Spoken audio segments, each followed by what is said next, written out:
Welcome back to the M3 podcast. We would have gotten roll earlier. Alex has been procrastinating out here, Typical. but we got Ricky and Alex on from the MMG squad. We got Mike Meyer. So thank you for being here. Cheers. Cheers. LaCroix for Rick. Cheers down there. So Ricky's actually, fun fact, never had drink alcohol in his life. Not a one. Yeah, pretty jealous actually. Saves a lot of money. It does make things a little easier. But thank you for coming on, and You're very welcome. we've recently had more podcasts that somebody's came on that I have absolutely no earthly idea who they are. You come walking up, and you're like, "Hey, I hope I'm at the right house," and I'm like, "Yeah, you are." So, and then we had probably 2-hour podcast in at the kitchen table before this started. Yeah. So it's time to dive in. Sure. But where do you want to start the story at? Where does it all begin? Well, I have kind of two sides to my brain, so I can go down the business story side, or I can go down the nonprofit charity side. And Let's Well, could we at least kind of cover like who you are and what you do today, and then we could probably go down to Let me rewind. then we rewind. So Alex is on here a lot of times to kind of catch me because the way my head works, Yeah. isn't always correct by any means. So he's like, "Hey, that doesn't make sense." My wife always gives me a hard time too. She's like, "You didn't ask this or this or this." My bad. I wasn't thinking about that. Aston's pretty smart too, though. So she's okay. She has a great casserole, so I like her already. Got a lot of smart people around me. Yep. Yeah. So Mike Meyer is my name. As I said, I have two sides to my brain. So I'm part owner with my family in a music company here in town of 59 years called Meyer Music. 3 locations. We have about 70 employees. And I grew up in Blue Springs, Missouri, where my mom and dad started it. And so that's exciting. And now I work with my dad, my brother, my sister, my son, and my daughter. So we truly have the family business thing going. And then 15 years ago, I was approached by Fox 4 Television here in Kansas City about starting a community project to help the arts.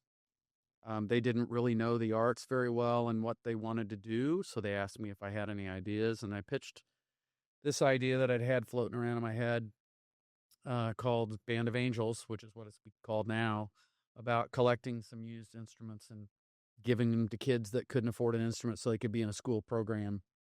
And so that has grown into its own 501c3 charity now. So I'm chairman and founder of that with them, and then work with my family on the music store side. So I've kind of got 2 brains happening. So it sounds like you don't have a lot going on. No. So you got a lot of free time. No, and 4 grandkids, so that's more fun. Oh, add to the mix. So let's start. Is there anything else, Alex, that we need to cover before we get to the beginning of the story? just to let people know exactly who we're talking to, who's in the chair, so they have to wait 45 minutes to figure out who it is. I mean, 160 episodes and I still haven't figured it out. We may never get there. But earlier you were telling us part of the story of the company starting and your parents, and I think that is really a big piece of the foundation of what the podcast has turned into. That's what people don't hear about all the time. Yeah, So, I mean, my mom and dad are true entrepreneurs. People have said, "Oh, you're such an entrepreneur," and I'm like, "No. My mom and dad really were." They were both public school teachers from small towns who ended up in Kansas City after college, and they wanted to do something to earn some extra money during the summer. And they were either going to open a Dairy Queen or a music store. And way different. luckily, it ended up being the music store because my mom had a master's degree in piano and clarinet. My dad had a master's degree in history and accounting. And but they went to banks and they could not get a loan from anybody. And so, true to the entrepreneurial spirit, luck played in. My dad was standing out in the yard playing with my brother and my older sister, and the landlord. They were renting his attic, about 500 square feet with slanted roofs, and 2 kids in there. And then I was not too far behind on the way. And the landlord came out and asked them what they were doing. And they said, "Well, we want to open a business. Blue Springs had 2,500 people. No bank will even talk to us." And my dad said, "Well, how much?" The guy said, "How much do you think you would need to get it going?" And my dad said $6,000 he had calculated. And so the guy said, well, I'll loan you the $6,000 in the yard. And we just celebrated 59 years on March 4th. And 2 years ago, we renovated our Blue Springs location, which had been the same since 1973. And in my dad's desk drawer, we found the original $6,000 handwritten little coupon where they made the loan. And so in today's thing where you would have a contract that thick, theirs was one sheet, literally that big, that said, I agree to pay back this much percentage on $6,000 monthly until paid in full. And the guy just believed him and believed in him. And my parents were just incredibly hard workers. And then got really good. And my mom got really good in sales. She's a power closer and just crushed it. And the business grew. So what was the thought process when they were thinking, what had Dairy Queen in the equation? That's what I was thinking. I was like, who goes down music or Dairy Queen? That was not even close to the same thing. I really have no idea. I just remember my dad saying that. And I think they realized that my mom was already teaching piano lessons and they didn't know anything about the food business. So it was a better, safer bet. Yeah. But still, so when they started, actually, they sold record players. And they learned a really valuable lesson about volume pricing. My dad just told me this not too long ago, but they opened the store. They were going to sell some guitars, and my mom was going to teach some lessons. And then they were like selling top 40 records was the thing at the time, and record players. And this guy from GE came by and said, we sell record players. So you got a music store. You should buy these. And so my dad's like, okay, yeah. So they bought like 7 of them. And the next week, my dad opened up the newspaper in the small town. There was a full-page ad, and the appliance store in town had that same model that they had just bought for less than they paid wholesale. and they were like, "What the heck?" And so finally, they finally got out from underneath them and sold them all, and learned a really valuable lesson. We need to ask a few more questions, but also the people with the money make the rules. Yeah. Was there, with mom and dad, was there one that had more of the passion? That I feel like it was just with my wife, I had this vision of what I thought of business and everything. So, in the early days, I way underplayed and way underestimated what it actually took. But she kind of fell more into line as we progressed. That in the early days, it was me. Like with that idea. Was it one or the other when they were starting? Was it? Yeah. My dad was the dreamer, and it's still mind-boggling to me that he did what he did. But yeah, he was the dreamer. He was the one who said, "We're going to go do this." And my mom's like, "Are you crazy? What do you mean we're going to go do that?" And then he'd say, "We're going to go do this," and she'd go, "Okay, I guess we're doing this." And she always believed in him, and of course, she had little mouths to feed, and, a mother will not be denied for her kid, eating. And so she was they were both willing to work as hard as they could. We grew up at our business.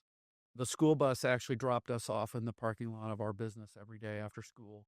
My mom would make a full entire meal and put it all in Tupperware.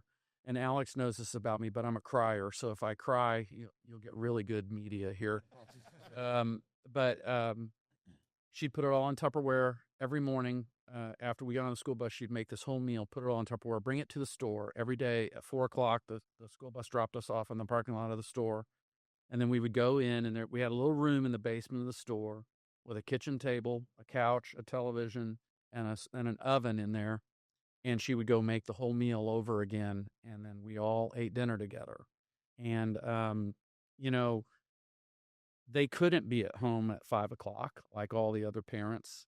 So we were there with them at 5:00. And so that was our family room, our kitchen, our time. And sitting around that table, we not only, they didn't ever shelter us from the good, the bad, and the ugly of business. They told us the good times, but they also told us the bad. So we learned a tremendous amount, but more importantly, we learned about family and being together. And so my dad was just a dreamer. My mom was the one who was like, okay, I got to figure out how to execute this. And together they were both like, we're all going to be here together. And we're either going to win at this together or we're going to fail at this together, but we're all going to be together. Yeah. So I don't know if you've read the book Rocket Fuel. It always talks about every great business, there's a visionary and an integrator. And it's pretty crazy when we've talked to so many business owners that you find out there's a visionary and there's an integrator, and it holds so true every single time that you can ask everybody in here that I'm the big dream guy. Like Yep. it's all full speed, like it's so clear in my head every day. But I have to have those integrators around me to make sure that we control the wake behind what's happening. Yep. And that it all actually takes place day in and day out. But it's funny when you talk about growing up being at a business that my brother and I grew up at my dad's place of work our whole lives. Like that's what we saw. I think that's the thing that most people don't talk about in the entrepreneurial journey. They don't talk about the late night sitting with your family, eating dinner, not at home. Yeah. That everyone wants this outcome. Everyone wants this golden, perfect, now Instagram worthy life. But they don't want to endure what it takes to actually have that. Yeah. They think that fits in a 40-hour work week. No. And it does not. And in reality, what everyone sees that end goal, they try to equate and figure out what it takes to build that with 40 hours a week. And I'm like, that's not how that works. Right. And those people yielded that because they put in double that every single week. That they were accomplishing things before you woke up in the morning. They were accomplishing things after you went to bed every night. They put and it wasn't, I don't think it's always just the entrepreneur that takes it. There's a lot of stress and a lot that goes on to the family side of it. Oh, sure. And I think showing the good, the bad, and everything in between actually makes for a better family unity, per se. Because our dad always told us good, bad, everything that was happening. Yeah. I think if he wouldn't have, I think it would have confused us.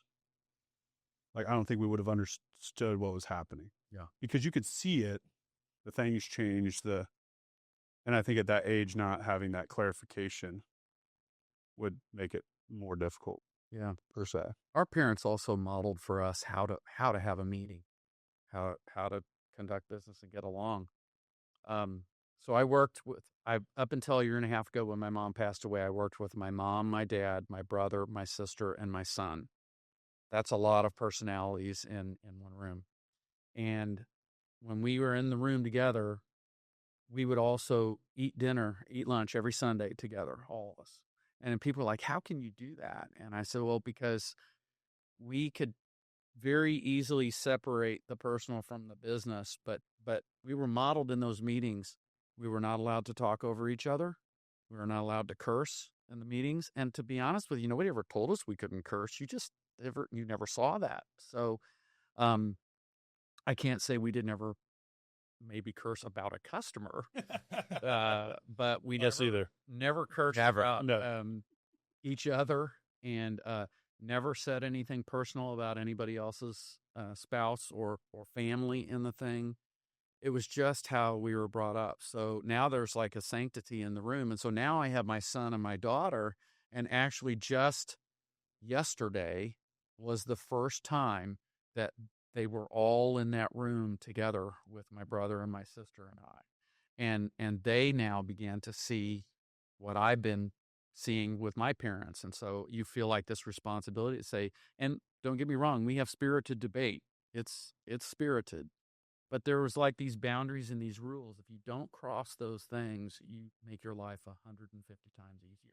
Because I'm always curious and sometimes jealous of the working with family. That my brother and I have figured out a good way to work together. But my dad and I have the best relationship we've ever had now. When we worked together, it was disastrous.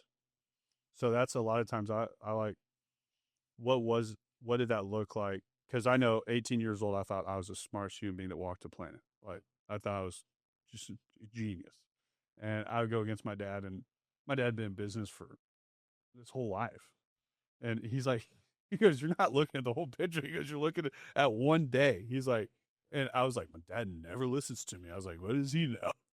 My dad was really good at saying, look, I mean, if this doesn't work for you, it's not going to hurt our feelings. You be fine. You can get something else. And I'm like, well, that's not the answer I was looking for, man.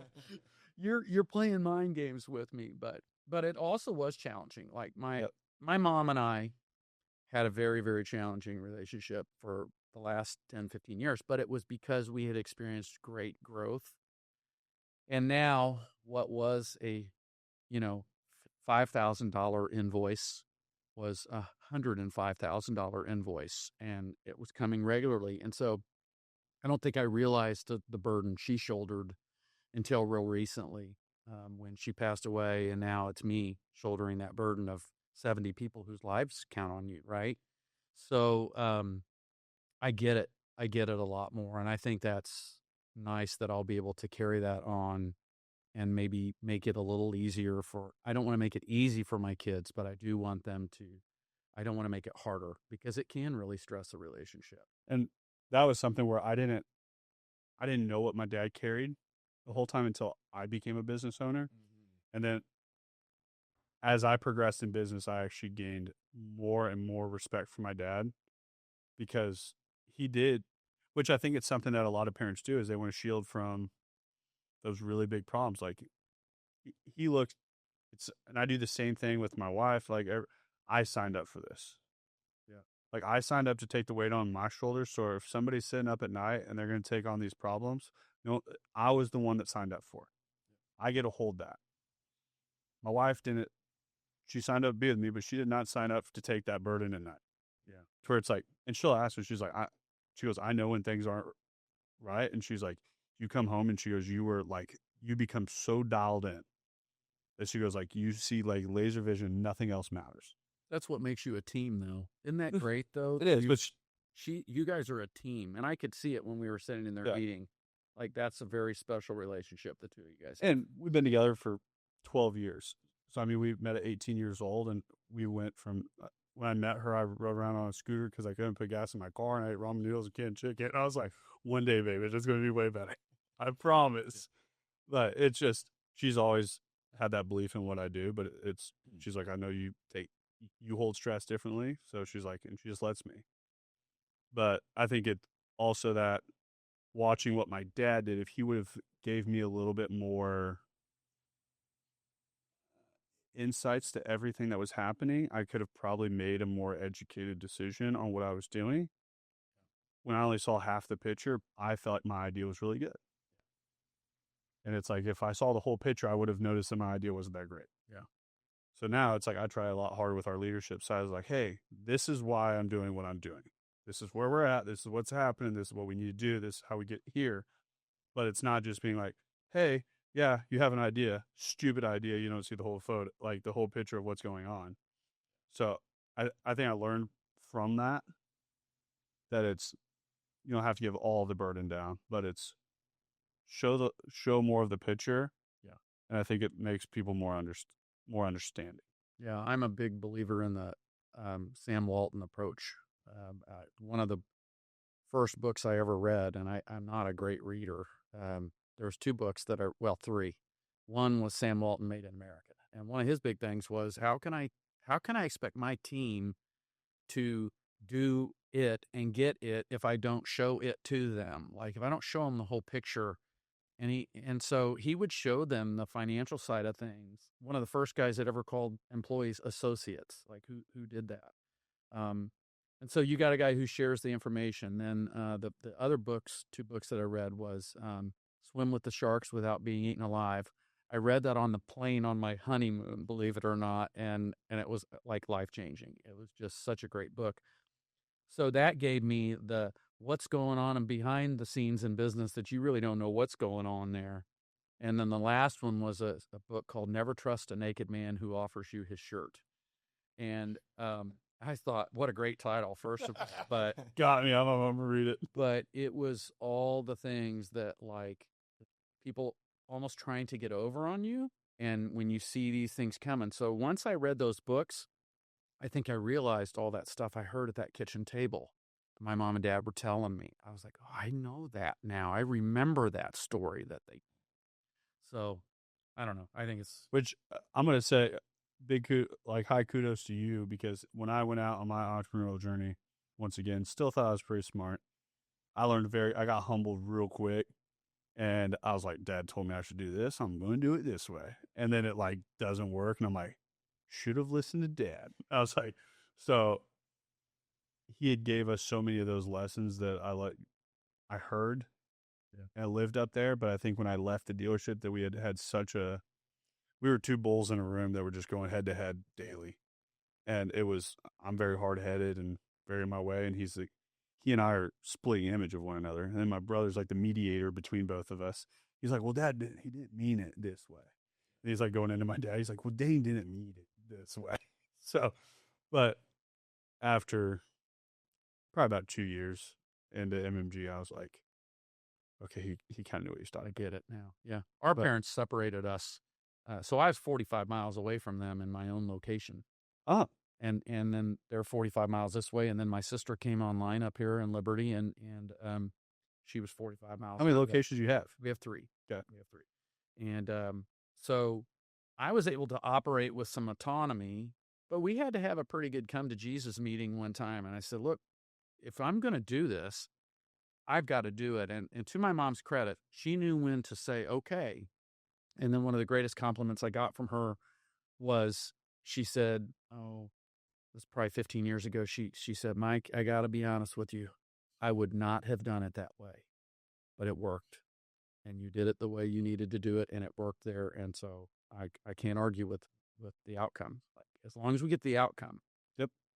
And so Mom and Dad were always very good about that. And then also very good about letting us try, to fail. And I got really good, though. She was one of the best things about her and my dad. You did not come in with a half-baked idea, because she would just punch holes in it so fast. You're like, and I never wanted to feel dumb in front of them. So I played out 17 different scenarios before I ever walked into. And then they found 18, and you're like, dang. It's like, okay, I'll check on that one when I get back. But that was what I think made us successful. Which I think the funny part too, when you look back at it, is I look back at my dad and I both had this same thing that we were chasing. We both just had different ideas of how to get there. Yeah. Like you said, when you're focusing on what the outcome is, what I remember when I first took over the sales side of the dealership, and I asked my dad, I was like, if I'm going to do this, I have to have the respect, and like, can I do it my way? Yep. And he was like, yeah. So I went out and I fired our top sales guy. Ooh. And he came unglued. Yeah. I was like, that dude is cancer. That's the worst dude that we have out there. And he's like, that dude puts up 20 plus cars every month. He's like, he's the best sales guy that's ever walked through our walls.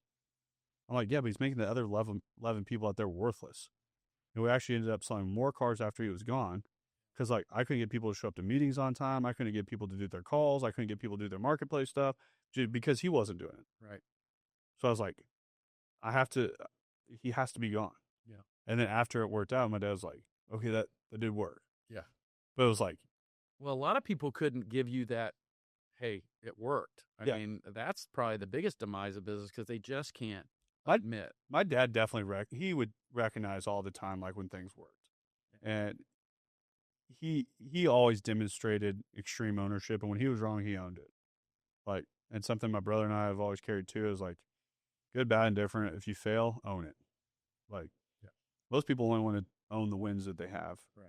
That it's more important in life to figure out how to own the losses. Yeah. If you figure out how to own those will move you forward way more than your wins will. Yeah. That's where you learn the most. It is in the losses. And that's, I had 2 years of just loss after loss after loss. Like, everyone looks at MMG like it was just, I'm like, dude, 2 years? Like, you know how much money everything I made in life up to that point, I lost it. Yeah. I lost every bit of it. And I came to that point 2 years in, and then I went and took all the money against the house. I told my wife, I'm like, putting it at Facebook ads.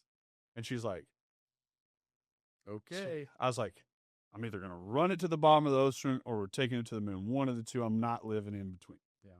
We had that. I mean, our business was, my parents were very successful in the early 70s, and then all of a sudden in the 80s, interest rates went to 25%, and Oof. Man. they had to go. They had their paid off house. They had to go back and remortgage the house to keep the business going. Which today, now I'm looking at, I'm like, how could I mean, that's guts. I mean, that's guts. And but they knew. They said they just. And I asked my dad this. I said, how could you do that? And he said, because we knew we had a good idea. We just knew we were in a short-term blip. But we knew the idea was solid, and we were willing to work as hard as we needed to. But the idea was solid. And they were right. Yeah. Like, and it's proven. Like, and that's the thing is, when they started and you said people thought they were crazy, if somebody doesn't call your idea crazy, it's not a good enough idea. When I started this, everyone's like, yeah, you've lost your marbles, man. Like, I had the talent in the car business, and they're like, you should stay in it. Like, you found your calling. Yeah. And I was like, I think it's something else. I think we could do something where we have a lot more fun at work. And now you have the world's coolest garage podcast studio. Amazing. I'm not going to lie. Man. I did have the cool garage when I was in the car business. I added the table.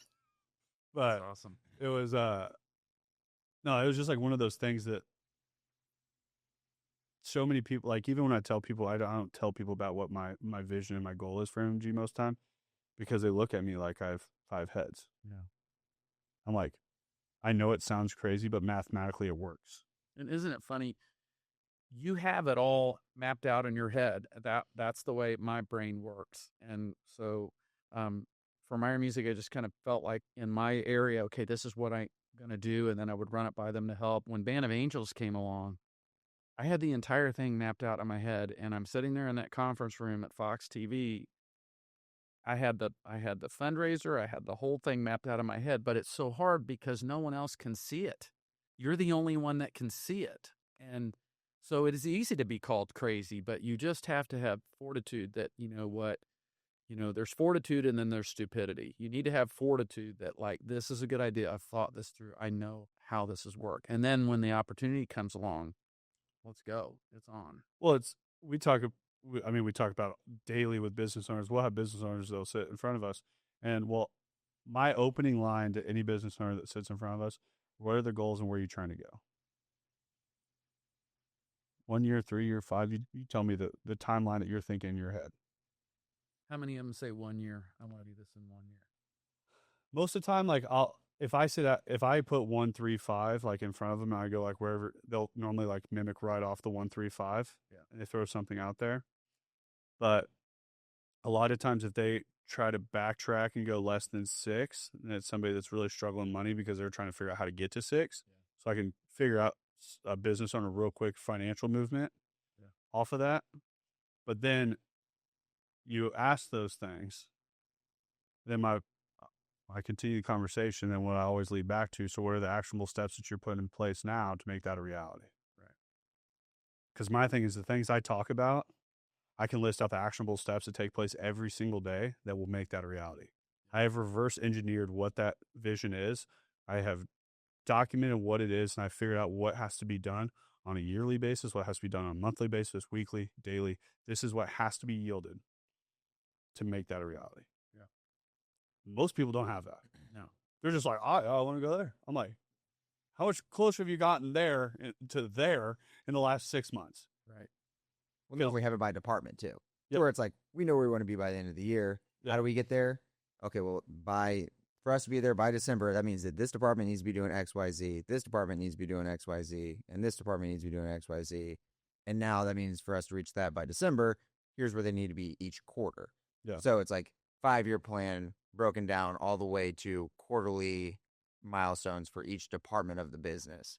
So if they're just sitting there throwing at a dartboard blindly, kind of get a good idea of where they're at. Yeah. And that's just, I think, comes to the point of like, you can build that vision in your head. Walt Disney had a hell of a vision. Yeah. Like, Roy was the one that really helped make it all a reality. Yeah. But it was like, I mean, Walt took on bankruptcy twice. Like, lost his first character that ever took off. Yeah. Drew Mickey Mouse on a train ride back from New York. Like, so you look at what the story is, and once again, I told you I'm a little weird at what my evenings look at, but it's like I live for watching documentaries and watching like because the thing is, what gets me through those hard times is you get between that rock and a hard place, and you're like, you're not the first one that's been there. No.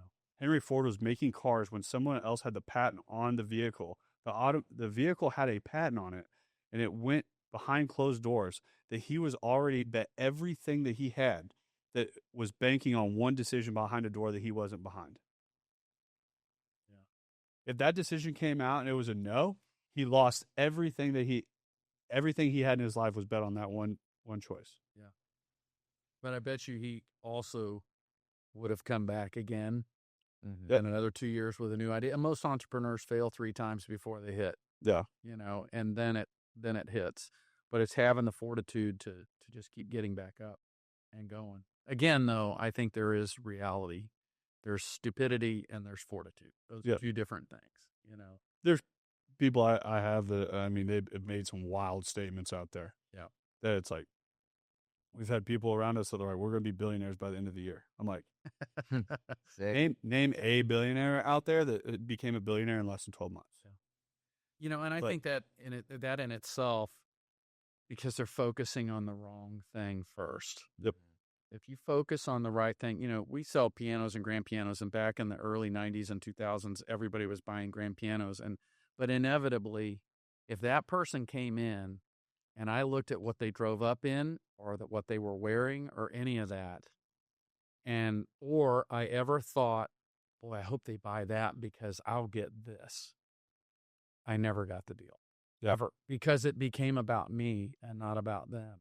And so I do think people get the cart ahead of the horse on the thing, the true people who are successful in business too, I think just really love the building of it, Yes. And they like the money and the stuff that comes along with it. And that's certainly fine, but it's the building of it that's exciting. Yeah. I look at business as like, I think it's a game. Like I really treat it like a game. Like, how do you become better at the game? Like, you can look at it from like a board game. You can look at it from professional football, basketball, whatever you want to look at. Like, pro athletes practice all the time. Yeah. So I look at it as like, I have to practice all the time. I read every single week. I get up and I build the version of myself that I want to be. That CEO that I look up to is myself in 5 years. It's myself in 10 years. But it's like, it is a game, and you have to figure out there's an art to it, and you have to become great at it. And my thing is like, when we play Monopoly, like I have such a wild way of playing Monopoly that most people in the beginning are super confused. Like, I'll buy a property. I'm like, hey, you want this? I'm like, I just have one say in a deal later on. And they're like, yeah, okay. That's awesome. They're taking instant gratification that I'm not playing the short game. I'm playing to win long term. Yeah. So then later, all these deals are trying to be made around the board. I end up taking a whole row. I hotel everything, and then I have the deal set across the board so where no one else can own enough to put hotels. So I just end up cleaning the clock. But it's like, everyone's playing a short-term game to win. Play a long-term game. It's the same thing. It's like with business owners, like, I just give and I give and I give. The money and the win, they come secondary. Right. If you're trying to put money as position one, you will lose. Yep. There are outliers out there, but it's like, majority of the time, the businesses that truly build empires. You think Walt Disney did it for the money? You think the Henry Ford did it for the money? There's a reason that they were willing to bet it all, is because they didn't care about it. Right. You're willing to bet all the money when you don't care about it. When I took a line of credit against my house and everything, I didn't care about the money. The money was never position one. It was to build something different, how we could help more people. And once you build that, the money will come. But I think most people live in I think a lot of humans nowadays live with money as position one. For sure. I heard you say something on one of the podcasts of yours that I listened to, which is about it being for sale, and you were like, it's not for sale. Yeah. Like, that's not why I'm doing this. That's another thing that I think is a very slippery slope. And I do a lot of work in the startup and entrepreneurial community in Kansas City, and it's build it to sell it, build it to sell it. And I hear so many people talk about I've had 2 exits and everything, and I always just wonder myself, what was the exit really like? Because I don't think you go in that way. I think the people that I've known that have become multi hundreds of millionaire people, they built it because they were building it. And then eventually there was an opportunity that came along and they were ready to move on to something else. But so oftentimes it's just about the exit from day one. Yeah. Like, and then on top of that, I think if your customer thinks that, well, how interested are they going to be getting in so you can get out? But it's you also, I think, from an employment state, I think from a client state, I think the whole ecosystem doesn't work. If you're going to take out the driver of the ecosystem, that's like saying like, hey, we're building a ship, we're going to get on it, we're going overseas, halfway over, I'm jumping over to a different ship. Like, You guys have fun. yeah, it sounds crazy. Like, I put my last name on it for a reason. It's because it's never for sale. Yeah. Like, whatever happens, like, I don't want to sell it. And it's just, my thing is, I feel like if I ever sold it, I'd be selling off my vision. That vision to me, there's not a dollar and cent that can be put on that. Because that vision to me isn't just the locations. It's not just what we can do for clients. It's something I built a friend group that, like, these are the people I hang out with all the time. Yeah. Like, my thing is, I know guys that have the money, that have jets, and they have all the cars, and they have the big toy collections. They have everything. I know a lot of those guys. And most of those guys, I'm not going to say all of them, but there's a majority of those guys, I would not trade my life for theirs at all. Because they can't put 5 people in a room that want to hang out with them. Yeah. My deal, I have private cigar and bourbon deals over here about every other week. And it's like, I'm trying to figure out how to narrow it down to 10 people. And then I have everyone's like, hey, am I coming next one? I'm like, I'm trying to like divvy it up because I got a lot of people that want to come. And I'm like, got a lot of people I want to hang out with. I'm like, I'm friends with these people. And it's just like, I know guys that can't figure out 2 or 3 people to put in a room that want to hang out with them. Yeah. Yeah. And that's like my biggest fear in business ever. I just think when you don't go into it with that mindset, you probably won't face that. Like, I mean, it just, you can't be willing to step over people. And we've seen it. Like, people were willing to make bad decisions. They were willing to cut somebody off at the knees. They were willing to do that unethical thing. And it's not all about ethics, but I mean, that's one thing I find too, is that almost every day or at least once a week, there's an opportunity placed in front of me to do the wrong thing. It's every day. And nobody would know, maybe, or right away, but you just don't. And I can't say I've done everything 100% perfect, but you just don't, because it's not the right thing. And I think those people that are willing to make those moves, those are the ones that it's hard for them to put 5 people in a room, because the people around them know that guy would cut me off at the knees in a heartbeat. And I know it's not worth it to me. I know a lot of those people that every room that they're in, they're trying to position themselves to make money. Yep. And you talk about the position for opportunity. Like, I think we come to crossroads, all day, every single day, on choices that we make, that I look at. Once again, I get up at 4:00 in the morning, and trust me, that snooze button, there's an opportunity to hit that snooze button, get back in bed. Yeah. But there's also an opportunity for me to go to the gym and better myself. Yeah. There's 2 opportunities right there. Yeah. Which do you pick? Like, there's a choice that's being made the second I get out of bed. Yeah. And I have to pick the harder one every single day. That first decision I make is the hardest decision I really make in a day most of the time. Because I'm standing there, my feet hurt, I'm sore from the gym the day before, I'm like looking there, and I'm exhausted. I'm like trying to mathematically figure out how many hours I slept. And I was like, I don't think I slept enough. Like, it'd be really easy to get back in bed. But it's like, that version of myself in 5 years, do they get out of bed today? Yeah. The opportunities and then I also, it's kind of morbid sometimes, but I'm like, I'm not in a wheelchair. Right. There's a lot of people that would give anything to get up at this time to go to the gym and be able to go do the things I do. Yeah. For then I'm like, I talk myself into it, and it's like, once again, it's me versus me in the morning. That's a hard fight to take on, but it's like, there's opportunity everywhere. Every day. 2 days ago, I'm at the gym. You can ask Logan. I'm staying there in the locker room. I'm selling a guy that's starting next month marketing wise. It's just like, it never, like, I come in one day for our morning meeting at 8:30, and I was like, just so everyone knows, I've already closed 2 accounts this morning in the sauna. I was like, I have 2 guys I talked to quite a bit. Both of them are ready to roll. We're on. One of them's coming in today. Onboarded that guy that day. We're onboarding the next account following week. I was like, so that day I closed out almost $200,000 of annual business. I made it to the gym. I take an ice cold shower when I get home. I listen to Viking war music when I get ready. Once again, super weird, but it's like, Okay. Yeah. But I come into the office amped up at 8:30, and I'm like, that's what I got done before most people would wake up Yeah. or even think about waking up.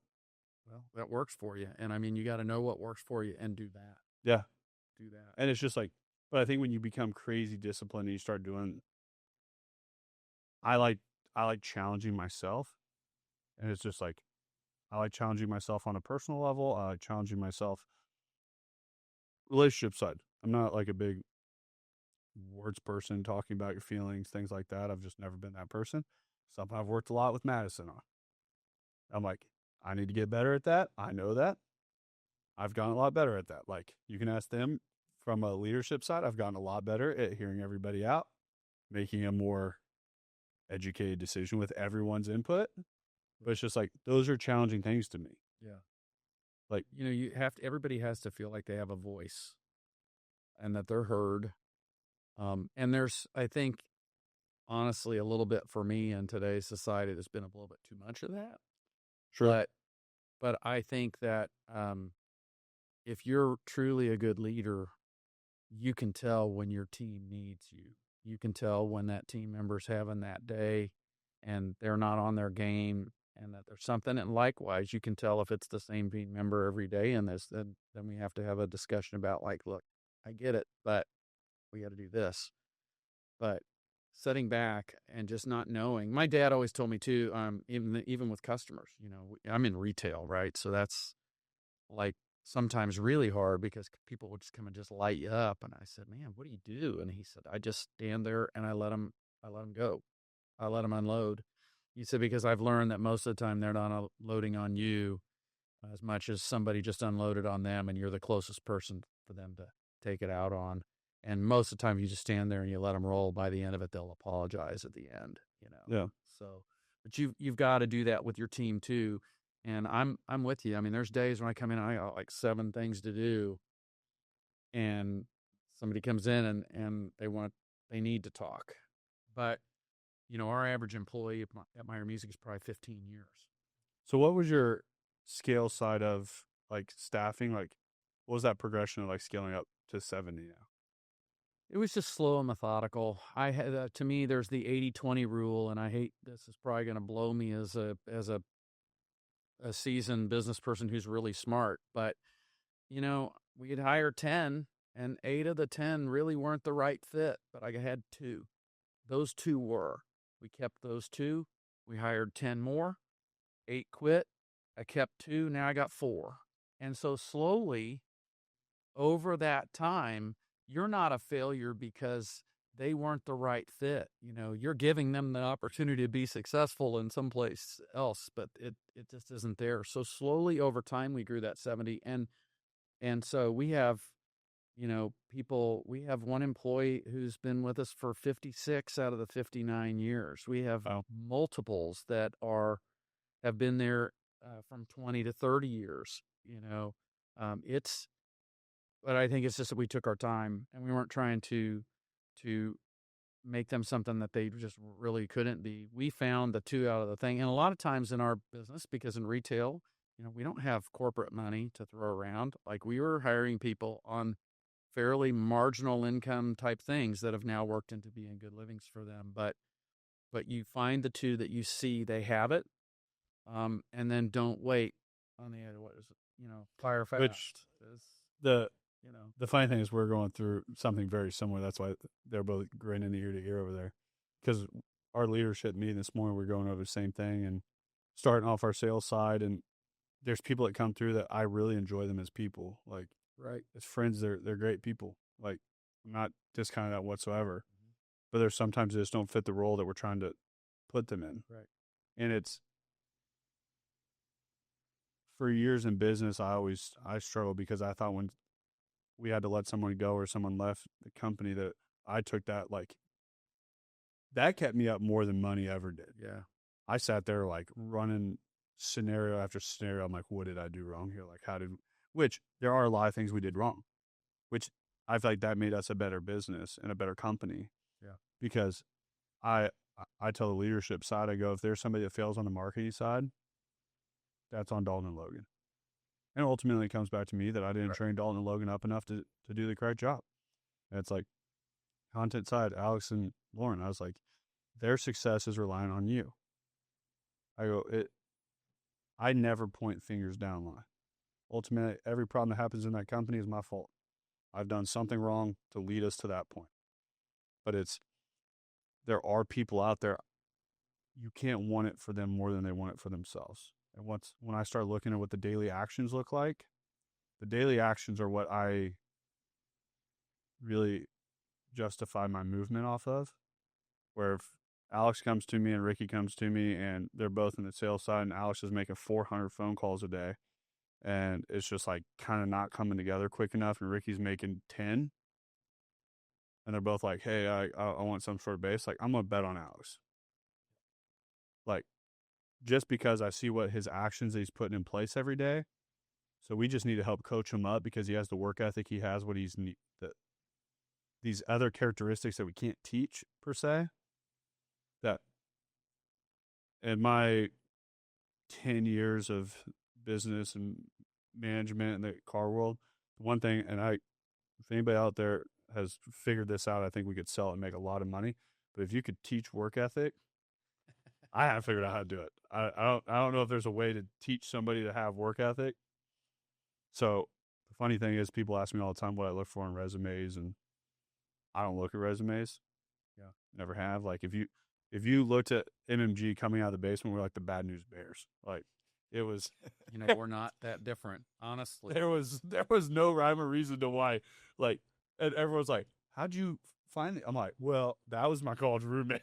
I was like, "That's my brother's best friend from college." I'm like, "We met them at the gym," and I was like, and then we all became friends. And I'm like, so ultimately they were the Knicks pick, and I was like, there was no rhyme or reason. They're like, what was like their work experience before? I'm like, I don't fucking know.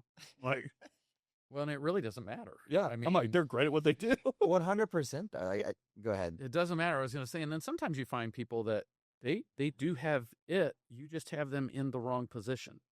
Correct. So when you've moved them over to this, and so oftentimes, a lot of time, people for me will say, well, what's the job description?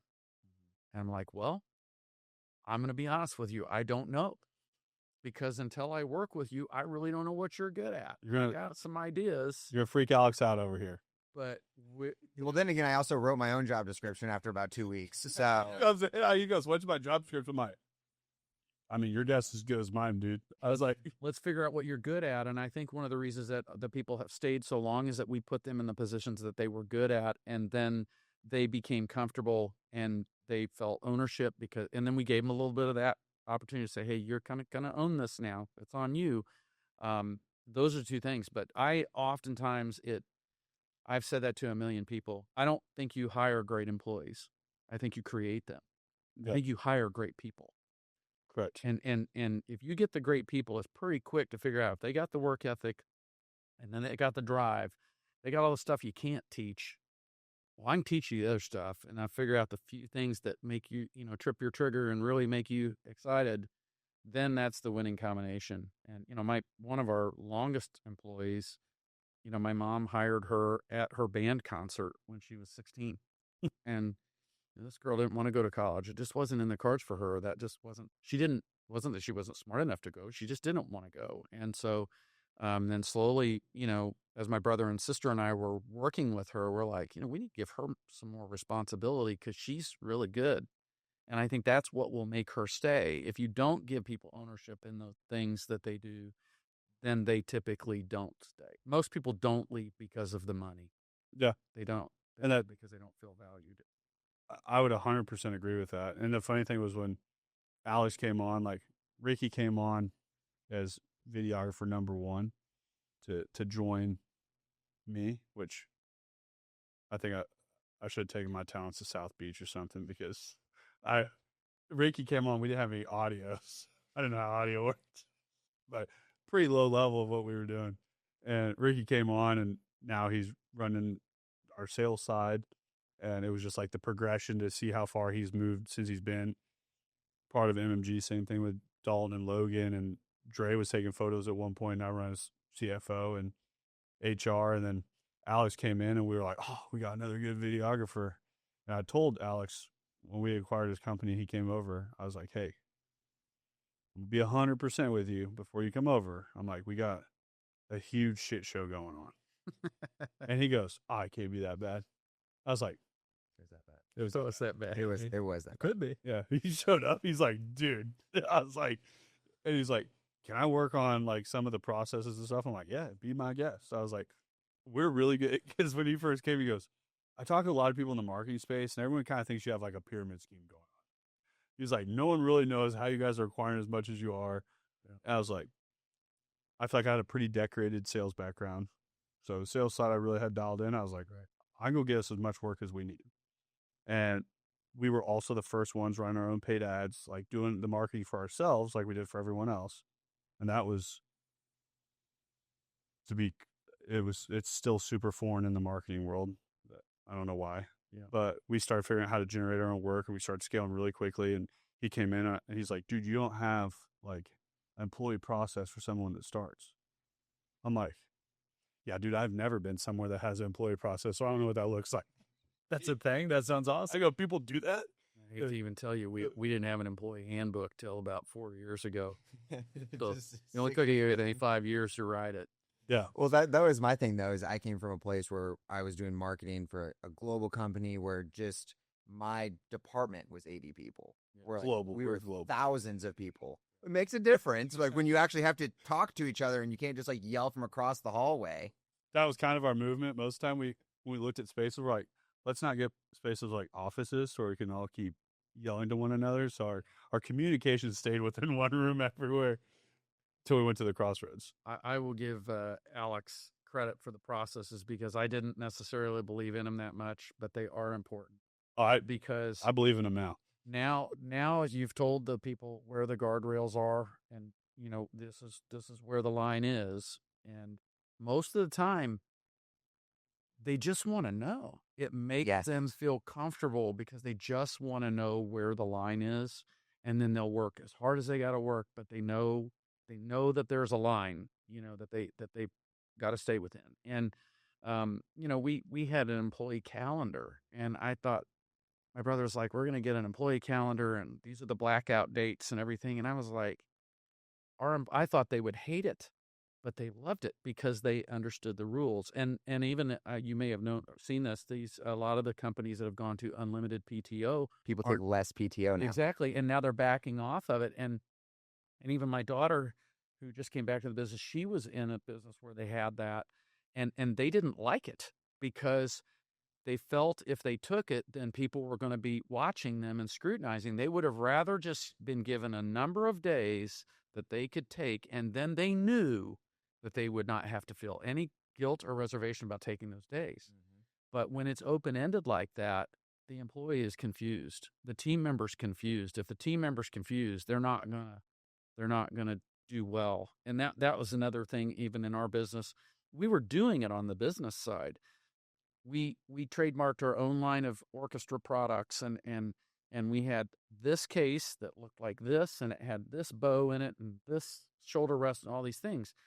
And one of the reasons we had to trademark our own line and create our own line was because I was buying a manufacturer's line. The manufacturer could change the source of that product at any time.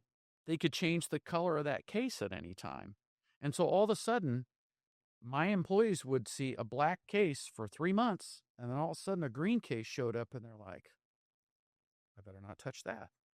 So by defining some area for them, you make them more comfortable, and then they will be better producers for you because of it. So pat on the back to Alex. Alex gets a gold star. That's what we say. It's a good thing we got him in this garage because we got a big door so we get him out of here. So I think his head will fit through the ground. It's all the hot air. Let's get the cold air coming in, But yeah, I was shocked. It was the opposite of what I thought. I thought you put more rules on people, they won't like it, and the opposite actually happened. So it's funny because when Alex came in, like June last year, Yep. we were in no way, shape, or form set up for scale, and we didn't. Our leadership side was still like kind of starting. I just got married. My brother was getting married soon. Like, there was just a lot of things happening, and we figured out how to move the company forward. Like, I've always figured out how to just acquire work, and we always just outworked everybody. And it was just like, and we didn't really focus on how effectively we were working. And it's funny because I did that in the car world a lot. That when I managed a group of people, I was like, okay, here's how effective are each salesperson every single day? Like, how are we optimizing time? Like, doing all these things. I spoke about it, but I was really guilty of not doing it myself and not doing it over our company. And Alex came in, and I think it was ultimately, in my head, I've always kind of been the hunter. So it's just the acquire more. And then it's like, so I spend 50% of my time on acquire more, 50% how do we make our product and service better? So it's like always evolution. Like, we have to continue to become better at what our product and service looks like. So it's a 50-50. So I never really allocate any time to internally. That if we became more effective at what we did internally, actually makes our product and service better. So I think taking a few steps back, because us taking steps back and working on that and allocating the money into that, at that time, I was like, we could be out acquiring more. Well, and like, you shouldn't be doing those things. You should be acquiring more. That's when you have to outsource the things that really you're not best qualified to do. I had zero qualifications to do what they were all. And it was funny because Logan, like, also very high in-depth, like, idea of what that looks like, worked in the corporate world. This wasn't a newfound idea, but we just had somebody that could allocate all of their time into doing that to then start kind of pointing us in the right direction. That all of a sudden, like, I had multiple people from the leadership side. They're like, dude, this is great that we actually, like, we talk about this and then it can happen in 7 days. Like, so our leadership meeting every Wednesday, we talk about, once again, these are the things we go over. This morning we go over it. What are the actionable steps that have to be taken by next Wednesday when we meet? That these are non-negotiables, like, as this group, because it's really easy. You can meet, you can talk about a lot of things. Get next Wednesday, like, oh god, we didn't handle any of those things. Well, brush it off to next week, and then you waste a week, you waste 2 weeks, you waste a month, you waste 6 months, you waste a year, and all of a sudden you're behind the 8 ball. Like, there are times where, like, I'll have something and I'm like, this is what we should really be doing, and then I'll be talking like Dalton and Logan's like, yeah, I wanted to do that like 6 months ago. I'm like, why didn't you, man? Like, yeah, that was nails on. Like, you should have been doing that. Like, why didn't you? But it's like so we saw the same problem, but it's like, how are they supposed to do it? Because they have all this other stuff that's on their plate. Like, they have to actually still do their job. So then how can they then work on the business when they have to work in the business too? So I was crippling it from a lot of different points, where my hunt mentality of just going out and acquiring more kept it to where their plate stayed so full that no one was ever focused on internal processing. Right. To where it's like, it was just a vicious circle that we lived in. That you're talking earlier about, like, the rocket ship that takes off too fast and falls apart. That's what we had. We had the rocket ship that if we would have plugged in a sales cycle and a sales system back in last June, the whole thing would have just, obliterated on takeoff. That's one thing in our business. I'm really lucky because my sister is a bean counter, worrier. My brother is the rocket ship guy, and I'm the process guy in the middle. I'm fascinated by McDonald's. I'm fascinated by how you can take that idea and replicate it consistently over a large area. And the neat thing was, we as a group know what each of our strengths is, and they let us do that, and my brother gets frustrated, I can't manage, I can't, not that I can't manage my calendar, because I'm great with my calendar, but I couldn't tell you what meetings I have tomorrow. I'll figure that out at 9:15 tonight. Yep. I've already prepared for them, because when I put them on, I did it. But I'm not focused on that. I'm focused on, like, how do I do this and do that consistently. And so Yeah. Tom is the big idea guy. Mitzi is the how we're going to pay for it person. And I'm like, okay, here's how we're going to execute it so that it's consistently, I'm doing the same thing across. Because you start getting a lot of accounts and you're doing different things for all of them. That's just an absolute recipe for disaster. Which what's the coolest thing is like as this is like built up. So back, I would say probably Q1 of last year. Q1 of last year, I created a leadership side. Had some high level mentors, and they said, I came up with a leadership side. They're like, you're on the right pathway. But step number one of what you need to do is take your hands off. Yeah. And they told me they're going to fall. Like, you fell a lot, right? And that's how you learned. Yeah. And like, you have a lot of A players standing around you. And they're like, and I've had even these like crazy high level people. They're like, if you have one talent, it's putting a lot of A level talent in a room. Yeah. So they're like, let them go fall and learn. Yeah. And they're like, in 12 months, you'll thank us. So I pretty much let them take over so many things. And I just started seeing like problem and disaster. And it was like all these things. But I saw this learning phase that was happening that was really hard to sit on my own ship watching this fire take place over here that I'm like, they need to learn how to fix this, that it's going to make us better for the future because then they know how to coach up the next group. So watching that all kind of happen was really difficult for me. It was the hardest thing because, I mean, this has been my baby since the beginning. Yeah. It's where I've always been the person, I just inject myself back in the problem and I go fix it. And now it's like they're having the same thing happen in every respected department. I'm like, it's okay. Yeah. Just let them learn. I'm like, My they're watching this like problem happen in front of them. They're like, no, like, I'm like, just let them learn. I was like, you have to do that. And my buddy that has the 38 McDonald's, like, he's the guy that I sat with that he has so many employees, he has so many operations, and like, he can't do it all. And this big group of investors that I kind of built on the side, all these guys that make it to that level,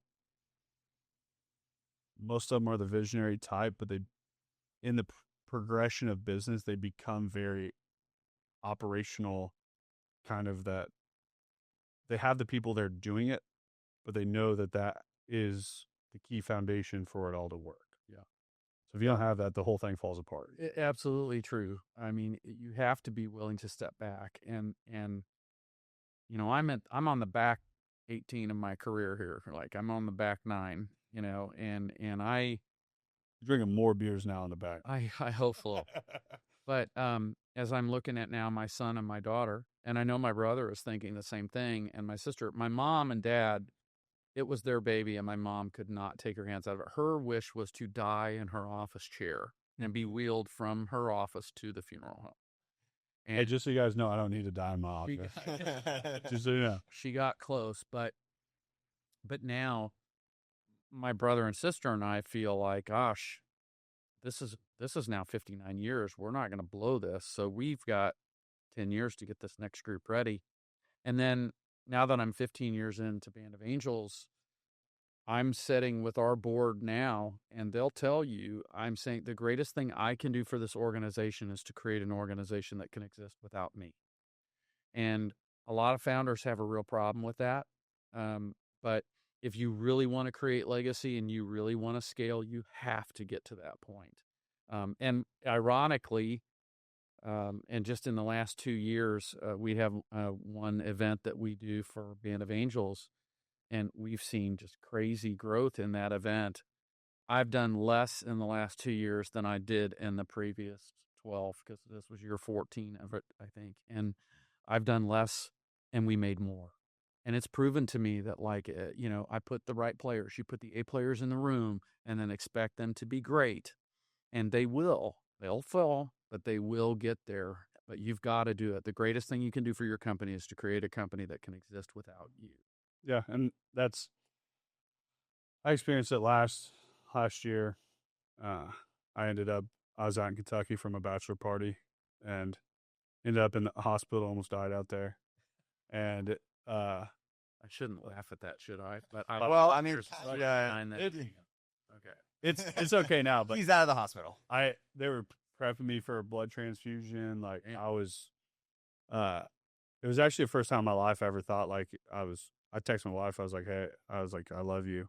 And I told my dad and my brother were in the room with me. I was like, don't tell her how bad it is.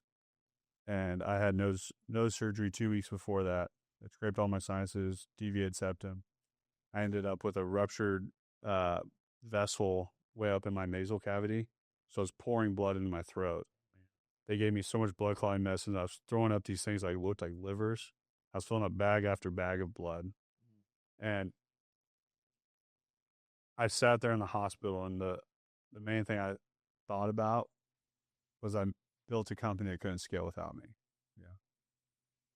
I'm sitting there and I'm like, I have a bunch of life insurance. So I'm like, my wife's going to be set. I was like, I have like $15 million of life insurance. So I'm like, they're going to have money. Everyone's going to have money. But I'm like, this company is not built for scale. Yeah.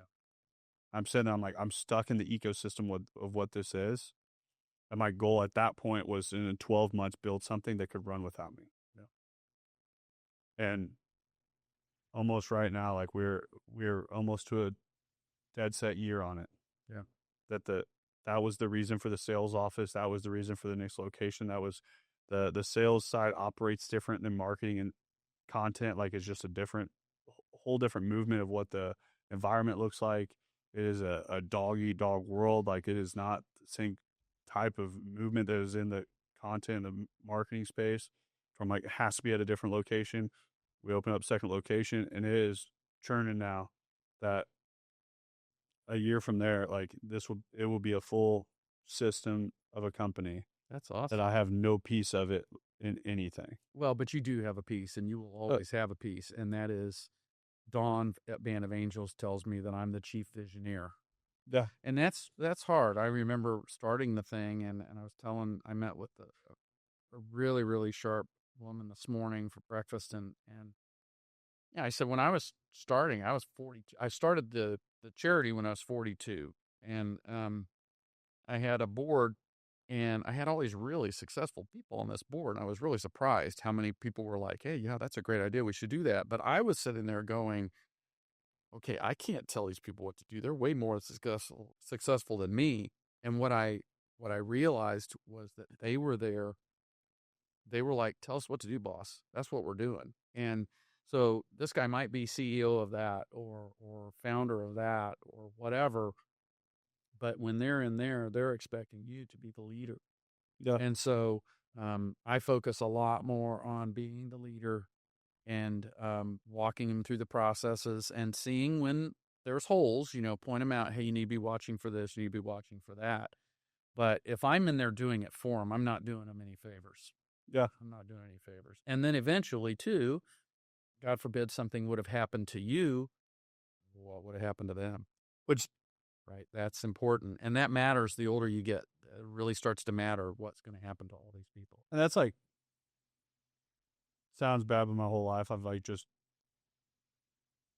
my brother hates me saying it, but I'm like, I don't feel like I have that longevity. I never felt that way. It's like, I always felt like I was supposed to make something really early, but it's like, I push way harder. I just run a way faster clip than most people do, just day over day. But it's like, I also look at it as like, I want to leave something. And it's like, a year ago, I felt like I didn't have anything to leave. Yeah. Like, even though most people from the outside looking in, I was like, that was April, June. Like, you know what the shit show you walked into? Like, I didn't have anything they would have had a bunch of money to try to figure it out. But it's like, so then they're going to go down the same pathway I had of learning all these lessons that I was messing everything up. They're going to burn through that money if they do try to keep it alive. That was like, but now it's sitting there taking that step back and making strategic plays to build something that it's like, now if something happens to me, I'm okay with it. Yeah. Like it will run on and it will live outside my lifetime, that whatever they want to do with it, it's there. You said something earlier in this that I think speaks to this. And is when you started to think about the money first, you have it in reverse. And so now you're at a place where you're not thinking about the money first.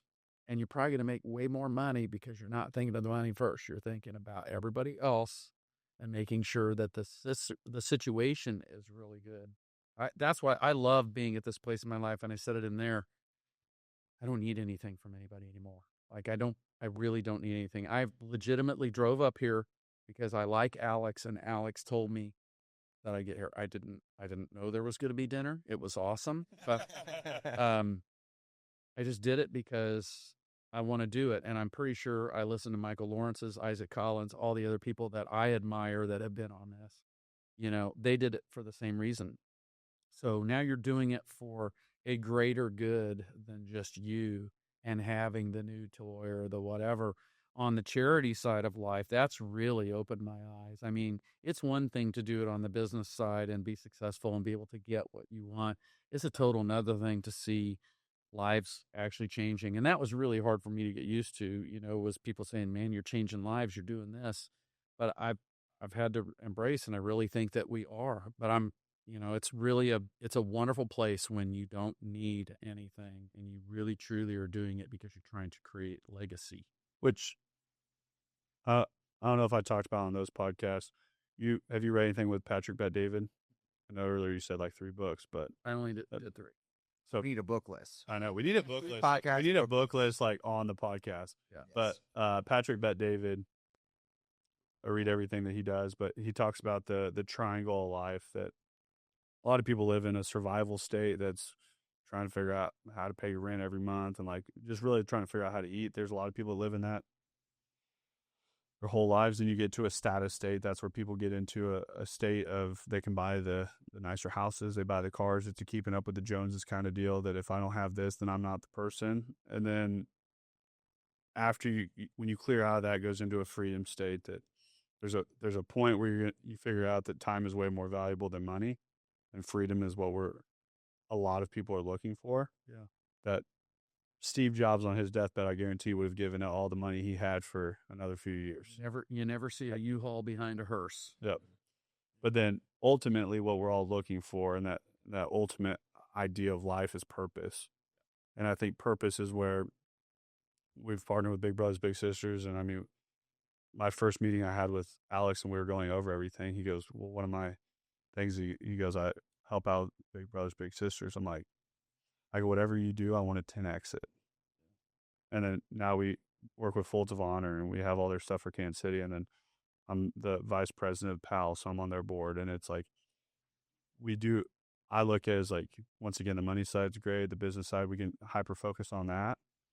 There's a lot of people that are living on a completely different forefront, that they're thinking about how to get their next meal. Yeah. That PAL is feeding kids every day. That, once again, this is how I formulate it in my head. I don't do a whole lot for the homeless downtown, things like that. Like, I look at a 25-year-old that have an opportunity to go get a job. What I really struggle with is a 10-year-old that doesn't have food at home. They can't go get a job. They are dealt a set of cards that there's not really anything that they can do to change that right now. Yeah. Yeah. So it's like everything that we do is from Folds to Big Brothers Big Sisters to PAL, is I look at as like, how do we target into helping the youth that's going to build tomorrow? Yeah. That's like, keep pushing more into that. And like, met with Liberty North today, we're about to start working with them, but it's like, we're getting 6 interns from their media department. They're like, we haven't been able to find anybody to like help out like these kids that are taking this on as a pathway. And I'm like, yeah, I'm sending them over this way. I was like, but it's just making a bigger. I sat there and I watched 6 high school students today. And one of the girls gets up. She's like, I haven't been this excited about something since I went to school. Yeah. And she's like, this is so cool that we're going to do something like this. And then the coach and the lady that's in charge of the whole thing, and they're like, just wait till you get down and you get to see their offices. And they're like, you'll be real jazzed up then. Yeah. But it's just like, those are the things that, like, those are the wins that I think about. Did we close out a ton of work this week? Yeah. We've onboarded all these guys. We have like what most businesses looking as like, this is the holy grail of what everyone's looking for. And then people will sit down and talk to me, and I'm talking about what we're doing.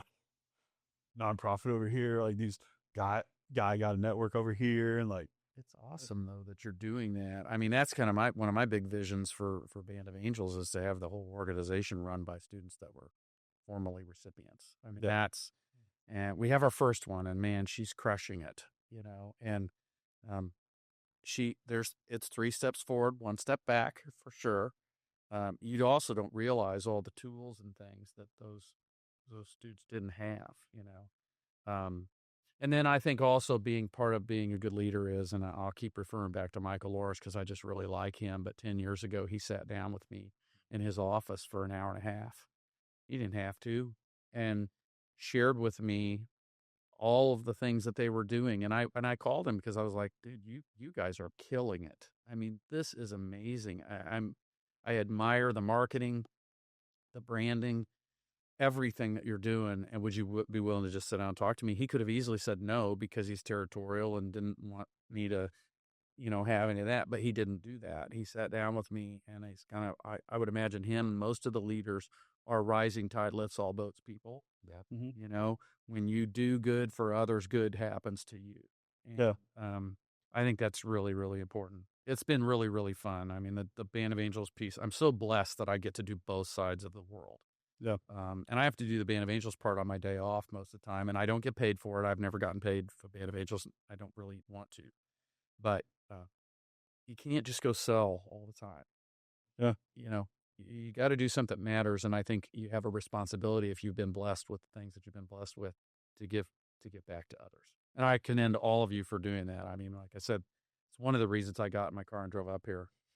Is because I've watched what he's done.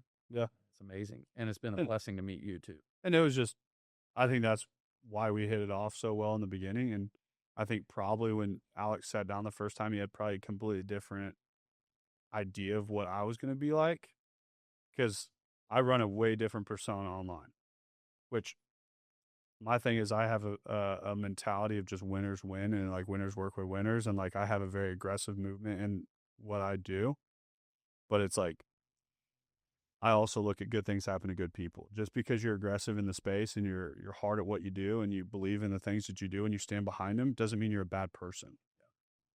And it's, my thing is I've had people that are like, you're also awfully aggressive and you'll cuss on your podcast. You do all these different things, and they got 100 different things to say about how we run a business. But I'm like, okay, you want to talk about a different forefront? I will bet you the whole company that we put up more for nonprofits than you do. Yeah. If we're what financially, time spent volunteering, amount of people at our company that serve on boards, like it's not not just one. Tell me what you want to put up, because what are you judging someone being a good person? Because everyone formulates this thing that like you're a good person because you go against nobody. Yeah, it's funny. I had a person that I hope they don't hear this, but it told me that the only reason that I was doing this was for a tax write-off, and which we don't take any tax write-off, and they don't understand what a tax write-off actually is. Mm-hmm. But you just have to shake those people off, and people are going to think what they think of me, and I'm certainly not everybody's cup of tea. That I know. But at the end of the day, can I lay my head on the pillow and know I've done what's right and helped who I can help? That's great. I don't need to satisfy that person. That's for sure. So, and I very much, for a long time, I feel like I needed to justify myself to people. Yeah. I feel like that I needed the validation of somebody that I actually really didn't care about what they thought. That's a common trait of successful people, by the way. Yeah. And I have the same thing. But as we've progressed, like when we were at the Big Brothers Big Sisters, the Most One auction, I mean, we bought the locked-in jet down to Boca and the whole deal. And then I have somebody later, they're like, oh, that's a good tax write-off. I'm like, you don't understand how that works. There's a value point on that. There's a value point on that because we did. So if the value point's $40,000, we bought it anything less than that, there's no tax write-off. I go, if we bought it over value, then there's a tax write-off. I'm like, that's how that works. I'm like, and then there was a day that I would want to like justify that and tell that person. Yeah. Now it's just like, I'm like, I know. I'm like, on to the next thing. Like, it's not worth. Well, you can't reason with a crazy person is, the thing that I always remember. And like, you could talk to your blue in the face. They're not going to get it anyway. Yeah. So just keep doing what you do, play your game, do what you know is right. And don't worry about what the other people are saying or thinking. I think if you do that, you're destined to fail, and you're going to go a lot slower than everybody else. Honestly, when I started the charity, even my own customers, it was very hard for them to understand because they thought there had to be an angle somewhere. Yep. It took a long time for us to actually even start giving away the stuff that we were collecting because they thought there was a catch. There was something. Well, you're in private business, so there must be something. And there wasn't. Now that we've proven it and we've shown them and everything 14 years later, I don't face that. But I did. But I just knew, it goes back to, we talked about it earlier. I knew it was a good idea. I knew it was right. My dad knew it was a good idea. He knew it was right. When things went different ways, that didn't mean it wasn't a good idea. It just meant there were outside factors affecting it. So, come up with a good idea and stay the course. Adjust when you need to, but stay the course. Did you get that off of me? The stay the course is what I'm like. Every meeting, like my post, like everything is like stay the course. Like I think too many people just veer off too fast and they don't let it pan out for what it's supposed to be. They do, and I think that a thing I love to tell people is 90% of success is being around in the same place long enough to be successful. Yeah. People keep jumping from one thing to the next because, it's got to be over there. They're doing this, No, you got to be around in the long place long enough to be successful. And then if you are, that opportunity will present itself. When my son started 5 years ago, he started in 2019, in March of 2019. What happened in February of 2020? Yeah. And he looked at me and he's like, Dad, what are we going to do? I said, hell, if I know what we're going to do, we start trading cryptocurrency every day. I said, I don't know what we're going to do, but I know this, John, there is going to be an opportunity somewhere. We just got to be ready for when it was. And so for what we were dealing, I work in band and orchestra instruments. Our customers are blowing into things like that was the worst possible thing you could do during that thing. So I shifted gears and I just said, I'm going to focus 100% of my effort over here into Band of Angels. And if I'm a big believer too, that if you have two companies doing the same thing, one is doing business and one is doing business and doing good, that the customer will pick the one that's doing business and doing good. And so we just doubled down on Band of Angels and tried to work as hard as we could at helping as many people as we could. So because I really did believe that when we came out of that, if there was anybody more top of mind in a customer's mind, I would love to know how they did it. We just happened to have a product that during that time we could not sell. It just wasn't happening. And we could have spent all the marketing dollars in the world. It wasn't going to happen. So we just focused on helping people. And in the process of that, our brand was exposed, and then you come out of it, and so you end up taking the better marketing play at the time. You just hope that, but there was no playbook. Nobody knew whether that was the right thing to do. Which that's the thing is like, what is it that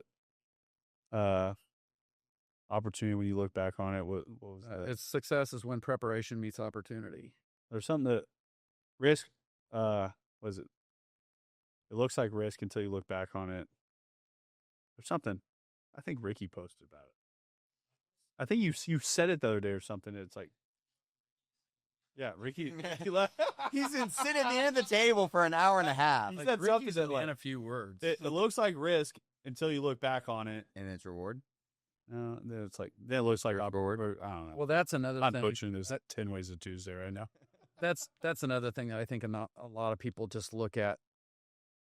They don't calculate the downside risk. And you're probably really big. Said, what's the worst that could happen? I'm going to lose 10% on a deal, or I might lose 20%. I'm willing to take that risk. If that's upwards of 50%, maybe I'm not willing to take it. My sales office, when I did that, I threw it all on the table. But, no risk, no reward. I also looked at it as most people would have looked at that as like a crazy, risky play. In my head, I didn't. I saw that. I will say my aggressive state that I run in business is because of the people that stand around me. Yeah. As I get more and more great people around me, my intensity climbs. Yeah. And like it should. It's going to get dangerous. Like one day when we have 100 people, like, just because I look at the talent that I have around me, and it's like formulating like the best football team that's out there. Though I'm like, yeah, who are we playing? Who wants to get on the field and compete against us? That's the way we've always approached it. My brother would said, I'm going to get to a point where you don't want to come out in the street and fight with me. You know, we have got it, and we're dialed in. And when you run that mentality and you become so dialed in, and you're from a process side, you're dialed in, from a sales side, you're dialed in, the content's dialed in, the marketing's dialed in, communication's dialed in with clients, like in that process, that product becomes, I look back at 4.5 years ago, how I sold product to anybody, wildest part of that about this whole company. Yeah. And you look at it now, that I look at what we're delivering to a client. I'm like, who do we compete against? Who's going to come compete against us? Because they're going to need a lot of runway to try to compete. And it's like, or they're going to need a lot of money. And guess what? We got a lot of money backing us. We got a lot of, like, we're staying in the arena. Like, we have all the puzzle pieces now. So I always talk about getting in the arena. I was like, you want to get in the arena with us? Let's go. Yeah. Like, I live for it. Like, I live for competition. Like, I live to be that person. I think most people veer away from it, which it's like, I want somebody to compete against us. Was your first mindset to go, we got to do that because it'll be better than that?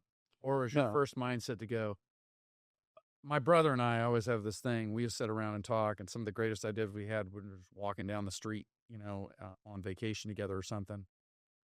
So many people go, we got to do that. We should do that. They're doing that. We always open every statement with, wouldn't it be cool if? Wouldn't it be cool if? Nobody's doing that. If we did that, so that'd be cool. My thought process of that is like, when everyone goes left, I go right. I don't know where right is, but there's not a marketing agency out there that we are trying to mimic. I think a lot of people get in business. I mean, you look at, how many Mexican restaurants have tried to knock off Chipotle? Yeah. And just fallen one after another. Like, you look at all these, like, somebody goes out and you got McDonald's as the king. They've done it. Now you have Burger King to try to knock them off doing the exact same thing pretty much. And they're going bankrupt all over the place. Yeah. To where it's like, you look at, we're trying to forge a whole new vertical of what the marketing space should look like. There's no, like, one person that I'm like, they're doing this, so we're going to go try to fight them in the same arena. Yeah. Like, even though I know we could go in that arena and win, what do we yield from that? There's red ocean, blue ocean, right? Like, 20% of the markets all fight over the same red ocean. There's 80% of blue ocean that just no one's in. Yeah. So it's like, we get the terms that people use all the time with us we're very cutting edge, like white glove service. Like, I look at the marketing has never been built around a high level of service. They build sweatshops. They build a office full of white cubicles, people buried behind computers that hate their jobs. That, you take the biggest players, some of the biggest players in the country, and I get emails. I get probably 10 to 20 emails a month with resumes from those people. So I go, you have everyone in your walls there wanting to try to escape. You have a prison. That's what you have. I go, all the money is filtered to the very top. You just did another round of layoffs. Yeah. But it's like, they're laying people off, and we're hiring as fast as we can. We went from 12 to 40 last year. That it's like, the movement's happening, but it's something that on multiple forefronts. So we keep hunting, we keep acquiring more, but there's also a side that our product keeps evolving and getting better and better and better, and efficiencies become better and better and better. And it's like, I watch content that goes out now. I'm like, not my wildest dreams, but I think that we could put this out of this volume. Yeah. Then you get to scale. That's really fun. That's what I think a lot of people don't realize. A lot of people go, we could do that too. Well, you could on this scale. Yeah. But we're doing it on this scale. Right. That's really when it's fun, is when you can deliver across a large area, consistent scale, consistent product. So when you guys originally came to market, was it B2C? Was it, I know that you take on schools. Was it directly into schools from the beginning? Like, what was like kind of the overall business format from the beginning to what it's evolved to now? Well, it was almost all, consumer business. and that's just what my parents started. They started a retail business. It really wasn't until my brother and I came in, and then our sister 6 years later, that we really started to focus on, the business of it, which is, delivering to schools. So we work with schools and school districts. So we still have the consumer piece, but and honestly, it's actually the biggest. It's the biggest piece of what we do. But what we transitioned away from was we quit selling a long time ago, and our business is almost all renting. And what I think we recognize, first of all, people have been renting for a long time, but we recognize that the consumer today does not really want to own a lot of stuff. They really don't. Yeah. You rent your music on Spotify, right? You rent everything in your life through streaming services. You don't own any of that product, where you used to go buy the CD. You used to buy the tape. You don't do that anymore. And so we could just see that the consumer really didn't want to own a lot of stuff. And so the payment space was a lot better for us. So we developed a business to be able to do that, and scale that across a lot of school districts. When I started, we dealt with one. Now we deal with about 70. And then along with doing that business came those schools saying, hey, do you do this? Do you repair the instruments? So every student has for breakfast, and then blows into that instrument all year long at the football and basketball games and all those things. We get to clean that all over the summer, So we tried to level out we did it for a couple of reasons. One, it brought more business, but two, we were like, all of our business happened at this time of year, and then the rest of the year we did this. And so we had to find a way to even that out. And that has allowed us to retain employees even more, because, the employees weren't sitting there in this time only making this, because a lot of our repair staff and things, they're commissioned sales repair staff. So if they repair more instruments, they make more money. If they don't repair, they don't make as much money. And so we never really had a problem in the meat of the year getting them enough work, but the rest of the year we did. So now we've added on these other pieces, which has evened out our cash flow situation, and tried to stabilize us through the whole year. The disadvantage is, it was kind of fun. You really hard, and then you didn't have a lot to do. And now it never seems like you get a break, but I'd rather have it this way. But it also feeds client retention, though, right? Because we're not just the one trick pony, and then you go here to get your things cleaned, and then you go here for this and that. Like, you offer the full front to back service on everything that they need. So it's like, well, we just do it all for you. So then why else are you shopping around? Yeah. So I think what happens a lot of times, like when innovation happens at one place, you're creating the innovation. So you said, okay, we're going to build the one-stop shop for all of it. Now somebody else is going to come down the line. They're going to try to be the same person. Right.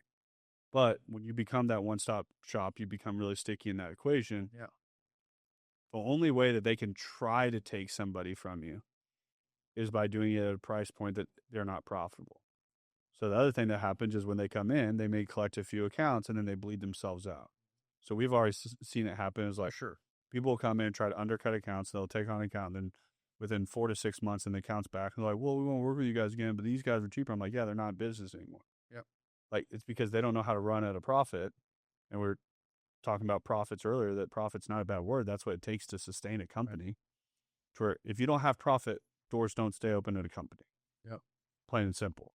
Like, those go hand in hand. And it's not that you're focusing on the money, but when you have staffing, when you have real estate, when you have all these other things, when you have, you guys are having to buy instruments to be able to rent, you're having, I don't even want to know what those probably cost. Yeah, it's not cheap.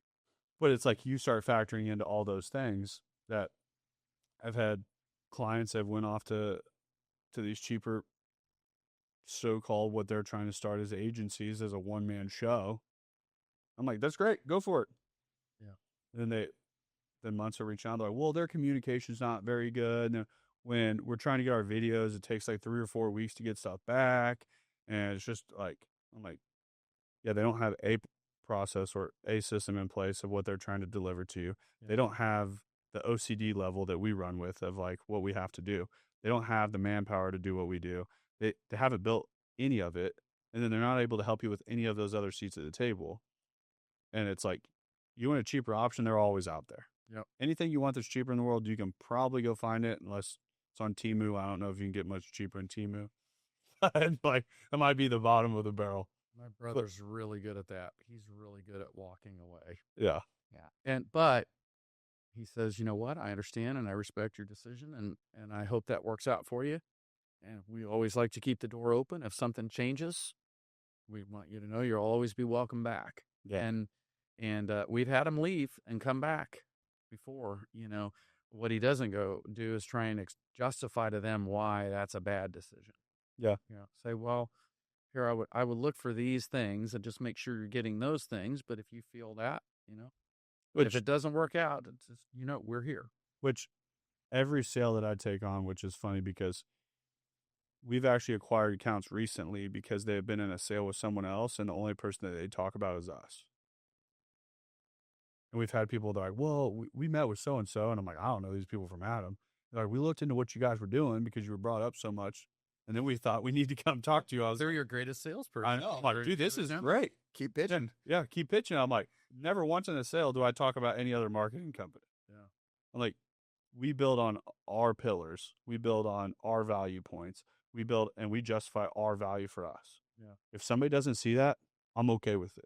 Well, and chasing him, it's kind of like, we were all in middle school at one point, and there was the girl that thought we were cute, and she was annoying and everything, and she was. I didn't deal with that a lot. I was kind of shaped like a pear in middle school, so I didn't have a lot. Alex had. Maybe Alex probably did better. I didn't have. I was killing in my braces, man. Yeah. The braces were hit. I didn't really have girls knocking down my door for me in middle school. He had the Dalton thought that was funny. Dalton hasn't laughed the entire time, but he thought me and braces in middle school was killing it.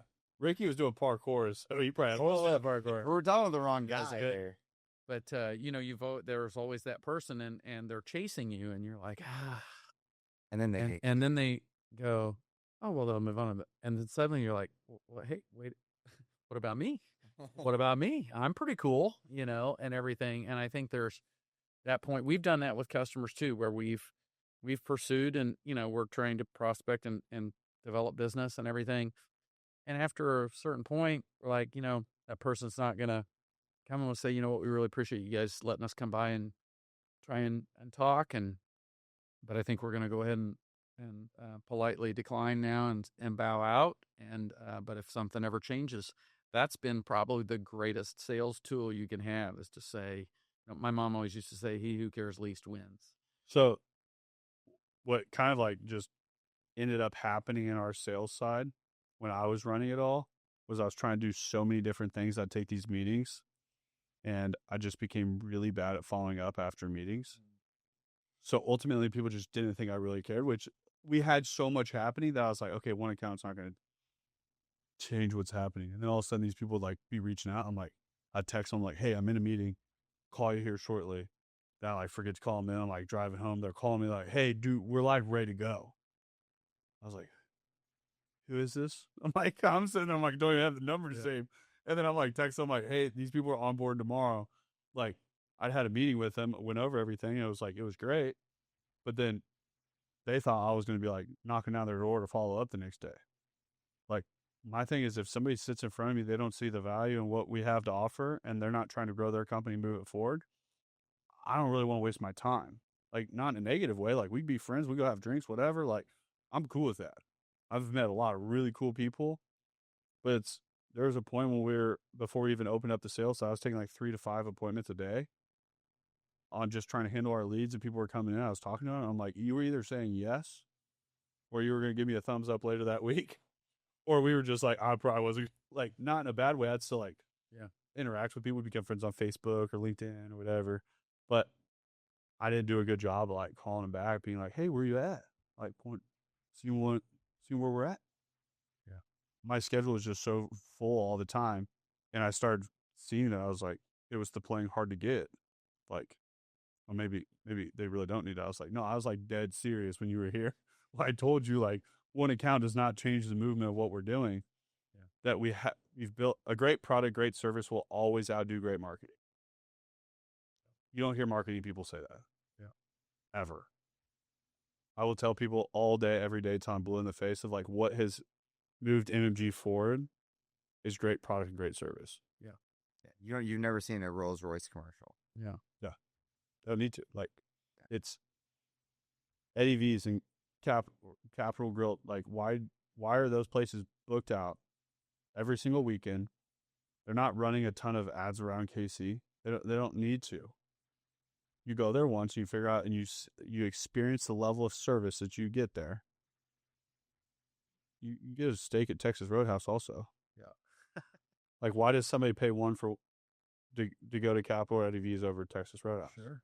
Customer experience. So it's, Same product. Yeah.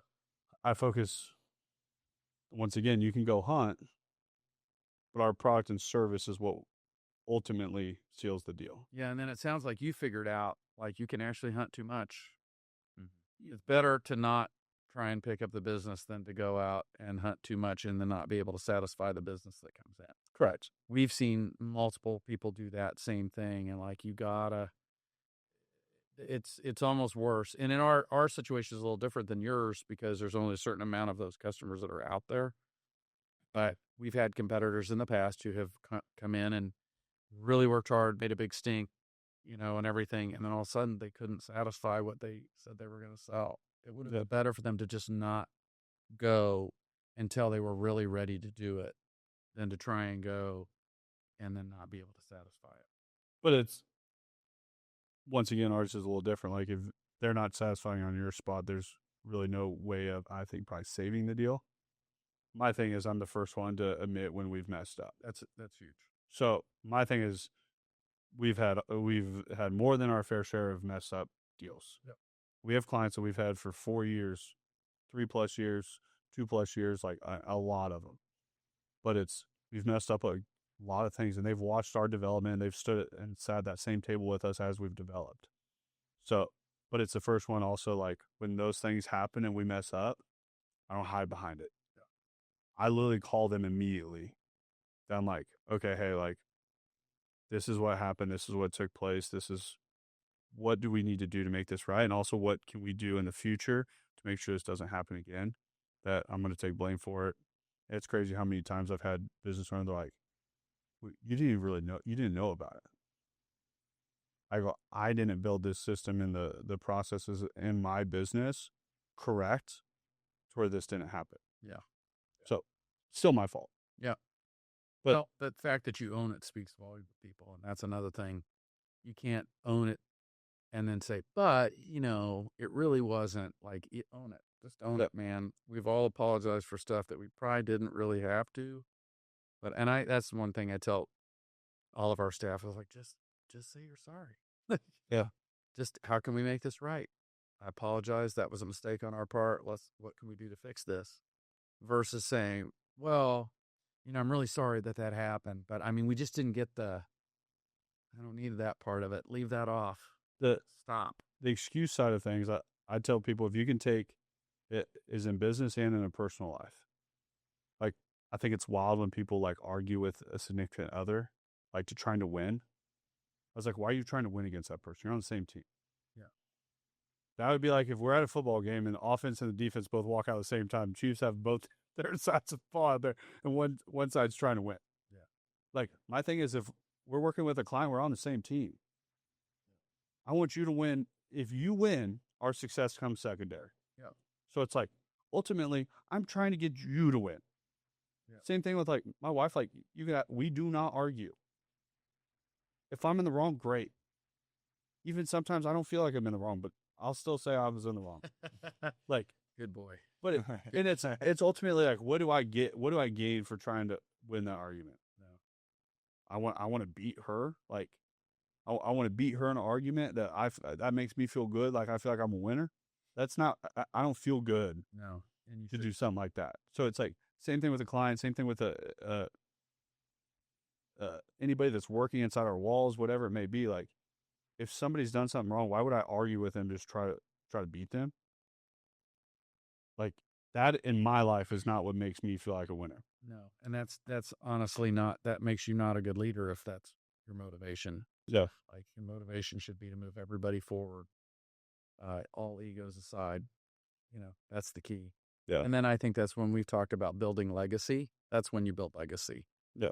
That's when you've got a lot, my mom passed away a year and a half ago at 85, and there was a line out the church, a long line for like 3 hours. And my dad asked the people at the funeral home, do you normally get that many people for funerals like this? And they all said, not for somebody that's 85. Yeah. So it just showed all that she had done, and then I think as we as a family had done, it was very, very gratifying to see that many people there to support you. But at the end of the day, it's like you said, you couldn't, there are people that are super successful and they've got a great jet, but they couldn't put 10 people that like them in a room. That's not interesting to me. Me either. In that. And that's what I love too is that like when I go around the city, like Meyer Music is a known name, and it's known in good regard.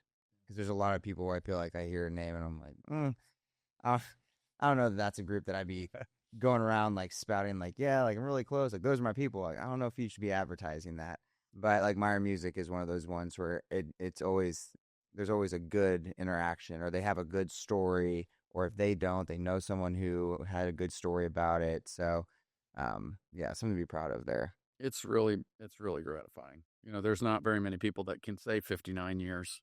And hopefully we'll be able to say 69 and 79 and 89 years, but Those are some pretty big statements. yeah, it was pretty cool. I remember my mom saying to me, we were driving into downtown Kansas City when I first started to go to a school bid opening for violins at the Kansas City, Missouri School District. And I said to her, I'd probably been 6 months maybe working for the store after college. And I said, what do the competitors think of us? And she goes, oh, hell, they don't think anything. They don't think of us. They don't know we're teeny tiny. And she said, Mike, I don't think I'll live to see it. But when I was growing up every day, every time you talked to anybody about music, it was Jenkins Music, Jenkins Music. Jenkins Music at one time was the largest music company in the United States, and it was headquartered in downtown Kansas City. And she said, I don't know that I'll live to see it, but sometime everybody's going to say Meyer Music, and I really feel like that has happened. She did live to see it, but it's very, very gratifying, Work hard, try and treat people right, do the right stuff. We're not perfect, but, and then, on the charitable side of the world, give back to those that need the help. That's the greatest part, I think, of the whole thing. And I really love the charitable side and the band evangel side because, people, what we do is we collect used music instruments, many of which we've sold into the community. And people just bring them in and give them back. And then we pair those with a student that can't afford the instrument at no charge. And I can't tell you how many of our customers have come back and they said, so you're going to, and even my family, when I first pitched it, they're like, so we're going to give away the instrument. And I said, yes, we're going to give away the instrument. And they're like, you do realize you're in the business to sell stuff, right? And I said, correct. But the person that we're going to give it to would never be our customer. So all we're doing is making the whole group of music makers and the pie bigger. And who knows where those people are going to end up. That's not our motivation is to, we're going to give this in hopes this happens. But those people would never be our customer anyway. So how many businesses are out there right now that have an infrastructure in place that could help people that would never be their customer? Like that's when I think you take it to a totally different level. And so luckily, my mom and dad were both, when I pitched the idea, they didn't get it right at first, but it didn't take them very long to see it. And they were very supportive, and I totally credit my brother and sister. And I just sent them a text earlier in the week. I said, I know I'm always the one on camera. I'm the one that everybody's seeing, but I hope that I know that this is a group thing, and I really appreciate that you guys value this as much as I do, because it's not everybody would do that. But like, if you could really step back and think about your business, think about the infrastructure that you have and people that are already being paid, and how much that would cost a charity to be able to do that. There's no way Band of Angels could do what it does without the back end infrastructure that we have. So, and in the process, we're exposing ourselves and to a whole group of people that would never be our customer anyway. Like that's exciting to me. I just think that's super cool. Yeah, and I think it's a creative way to look at it. I think most of the time, once again, it's do the right thing, help out people, the win will come secondary. Yep. If you look at your win as a secondary win, it's take the long wins, think about how you can give the short term win. Yep. And I truly feel that alone, the game of business, is how you win. Absolutely. And I mean, I got to give shout outs to Fox 4 because truthfully, when they called and said, "Hey, would you come down and talk through some ideas?" I thought the same thing you would probably be thinking, and probably you at this point, is that there's an advertising package they want me to buy. Yeah. And they legitimately did not. It is truly a partnership. There's never been any money or anything exchange hands between the two of us. They're an amazing partner, and they did it for the right reasons. And I hope, I'd like to think that it's become ingrained in the culture of their station. And it's something that they're proud of, but they didn't have to do that. They didn't have to do those things. And I just think if there's one thing people listen to this podcast, I'm very, very proud of the success we've had in business, but I'm even more proud of the success that we've had in life and helping humanity and creating great things for other people. If you can do that, you're listening to this, you've got that, do that. More people do that, we've got a greater world. I don't think there's a stronger statement to end the podcast on that. You're somebody I sit here and we talk 4 or 5 hours, like no problem. There's definitely certain podcasts that just flow so easily that the conversation and everything is. A lot of people have always thought the podcast was for the outside reasoning, and the podcast is a purpose for outside, but the podcast has also helped us grow as a group. Sure. And have amazing people on like yourself Thank you. Gets to. I think most young business owners would give anything to sit down at this table or the couch when it was the couch in the basement, and sit with the business owners that we've got to sit and just chat with for an hour to 2 hours to 3. And it's things like that, I think, that help move the world forward, that there's some young entrepreneur out there that's going through a hard time, that's going through something that has maybe put money first, that if they can listen to this and maybe shift a little bit of mindset, makes a bigger difference in the world that we have. Yeah. So, I hadn't thought of that till you just said that, but that's powerful because there is a whole group of people that are going to listen to this. And I feel super blessed and super humbled that you would say the nice things you just said. But think of all the business minds that you're changing, because they're hearing from not only you, but you and people like me and Michael and Isaac and all the others that have been on here. Amazing people, that's a community service that you don't have to do. You didn't have to do that. But you did. So I commend you for doing that. The other purpose behind the podcast that not a lot know about is one day I'll be gone and there'll be full documentation every single week of the whole entire thing. So that's pretty cool. In our industry, it's an important part of that. In our industry, we have this thing called the living oral history that they do, and the music industry every year invites 20 or 30 people that are just part of the music industry to come in and record a segment. I told you I'm a crier, so I'll probably cry on this, but my mom did it with my dad 10 years earlier, and the day that or a couple days after she passed away, they emailed me the clip. My mom had dementia, and I had not heard her voice for many years, and it was so nice to hear her voice when it was actually her voice. And I can't tell you, since that's happened, how many people have told me that they had a voicemail from their parent that they just will never delete from their phone because it's them in their true voice. So I think it's pretty cool. I mean, hopefully one day my kids will be hearing this and say, yeah, I remember when Dad sounded like that. Yeah. So it's greater than what we know we're doing, but that's when you're moving the world, you're doing great things. It's a lot easier when you're in those positions and say, I wish I could have done this, or I wish I could have done that. And it's do them in the now, document them, put them out there. And like I tell everyone all the time, the first 40 podcasts, like we look back at, we look at some of those and I'm like, wow, those were rough. But it's progression. It happens. We're going to look back at this point and another 150, 160, and we're going to be like, wow, we've came a long ways. Yeah. Like, and it's just, I think that's the cool part of life is continue to move forward every single day. And once again, put those actionable steps in place. And I mean, you guys are the pillar of what 59 years looks like. So it's congrats to that. And we will link everything in the bio below. And I'm normally terrible at doing that. Like I said early on in the podcast, Alex will take care of it. Yeah. Alex, anything else I need to add to this? You got it. Close it out from here. Meyer Music, Band of Angels. Look them up online. We got links in the description below. Ricky? Thanks for coming on, man. Hey, listen, I've heard a lot of people talk. You're something else. I know. You are something else. Yeah. We'll have to catch another episode sometime. There wasn't a lot of words, but the ones that there were, strong. Yes. These ones. Well, thank you guys very much for having me on. I really Thank you. appreciate it. Thank you for making it. That's M3 Podcast. Peace.